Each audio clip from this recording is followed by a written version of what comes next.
Bonjour et bienvenue à toi dans cette nouvelle vidéo. C'était un plaisir de te retrouver aujourd'hui. Et aujourd'hui, on va voir les 5 conseils de Gore Gopas Das pour changer sa vie. Dans cette vidéo, tu vas découvrir 3 choses. Brièvement, qui je suis, qui est Gore Gopas Das et enfin, ces 5 conseils pour changer sa vie. Reste très attentif jusqu'à la fin de cette vidéo puisque j'aurai un petit cadeau à t'offrir dès la fin de cette vidéo. Alors qui je suis? Je m'appelle Ogier Dolé, j'investis mon temps à produire des écrits, des audios et des vidéos pour impacter des millions de personnes à trouver la confiance en eux dans leurs projets personnels et professionnels. Je t'invite dès maintenant à t'abonner à la chaîne YouTube pour ne pas rater les prochaines vidéos et redécouvrir les vidéos les plus populaires. Alors qui est Gore Gopas Das? Gore Gopas Das est coach personnel, moine, stratège de mode de vie et de motivation. C'est un moine supérieur à la Société internationale de la conscience de Sri Krishna. Il partage des idées spirituelles plus profondes avec le monde. Il a pris la parole dans diverses institutions en Inde et dans le monde entier au cours des 2 dernières décennies. Il a travaillé chez Hewlett-Packard pendant une courte période et a décidé de devenir moine derrière cette expérience chez Packard. Il a obtenu son diplôme de génie électrique au College of Engineering de Pune. Il a rejoint la Société internationale de la conscience de Krishna à Mumbai en 1996. Il a guidé les employés de nombreux géants tels que Bank of America, Ford, Macintosh, et ces vidéos d'événements TED sur YouTube ont été une source d'inspiration pour beaucoup de personnes qui ont découvert cette approche à mi-chemin entre la société telle qu'on la connaît en Occident et justement cette vision qu'on peut avoir dans l'Inde. Il est l'auteur de quelques livres inspirants tels que Revival, Contest et Checkmate qui sont des livres exclusivement écrits en anglais. On va maintenant voir ces 5 conseils pour changer la vie. Mais juste avant cela, je t'invite à apprécier la vidéo ou à la partager dès maintenant pour permettre à d'autres personnes de découvrir à leur tour cette vidéo.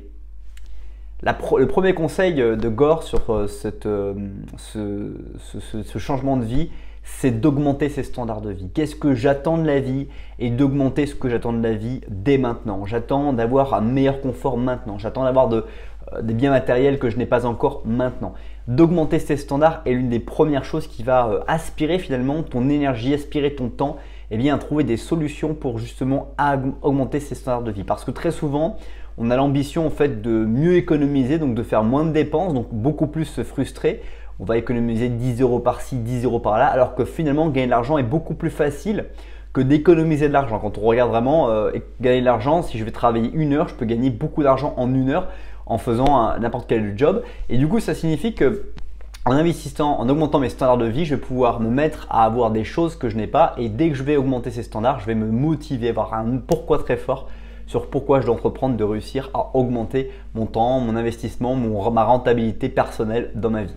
Deuxième conseil de Gore, c'est d'aller avec le flux, c'est-à-dire de ne pas vouloir mettre son énergie contre des choses qui sont en train de se dérouler, mais toujours essayer d'être dans la rivière, dans le sens de descente de la rivière.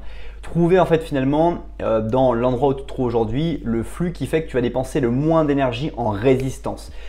Quand on va vouloir être en résistance contre quelque chose, résistance au changement, résistance contre des choses qui veulent être changées, on va en fait finalement se retrouver, plus on va être résistif et plus on va en fait subir voilà, la résistivité de tout ça. Et donc moins on va réussir à produire parce qu'on va avoir une grosse dépense d'énergie dans la résistance au changement. Au contraire, il faut aller dans les flux de suivi et en fait voilà, être beaucoup plus tranquille, limiter d'avoir ces interférences justement de résistance dans notre vie et avancer en étant dans le flux de ce qui se passe dans notre vie pour justement ne pas mettre de l'énergie inutilement dans des choses qui finalement vont se passer puisqu'elles sont en train déjà de s'amorcer ou en tout cas de se passer. Troisième conseil, c'est de choisir la grandeur. Qu'est-ce qui m'inspire vraiment? Quelle est l'image que je peux avoir de ma vie dans sa grandeur maximum?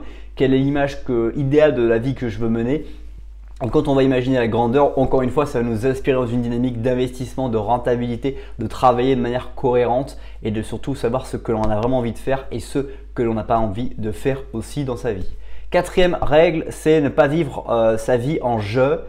parce que c'est très souvent quelque chose qui va être utilisé quand on va avoir un ego qui va, une excès de confiance, un ego qui va évoluer. C'est moi je, avec comme si sa propre science, sa propre vision était beaucoup plus importante que les autres. Alors qu'en fait, on se rend compte que lorsqu'on s'intéresse vraiment à ce que les autres pensent, eh bien la richesse de ce qu'ils pensent vont amener un collectif à avancer et à progresser dans un couple, dans une famille, dans une entreprise, dans une organisation, son entreprise. On se rend compte que justement cet échange est vraiment très puissant, très intéressant et qu'au contraire, il faut justement réussir à le stimuler et l'augmenter.